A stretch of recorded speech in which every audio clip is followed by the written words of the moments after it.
Hi friends, ఈరోజు మీకు ఒక మంచి మాట అయితే చెప్తానండి. ఇది చెవినైతే వేసేసుకోండి. బంధం విలువ తెలియని వాళ్ళు బాధ పెడుతూనే ఉంటారండి. అదే బంధాన్ని వదులుకోలేని వాళ్ళు భరిస్తూనే ఉంటారు. ఇది కొందరికి మాత్రమే త్వరగా అర్థమవుతుంది. అర్థమయ్యే సమయానికి బంధమే నిలవదండి. మనమే ఎవరో అన్నీ అయిపోతాము.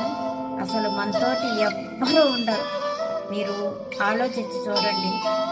ఎప్పుడైతే బంధాన్ని వదులుకోలేని వాళ్ళు తప్పకుండా ఎంత బాధనైనా భరిస్తారండి. అదే బంధం విలువ తెలియని వాళ్ళు బాధ పెడుతూనే ఉంటారు. బంధాన్ని విలువల్ని కాపాడుకోండి. అందరూ బాగుంటారు. సర్వే జన సుఖినో భవంతు.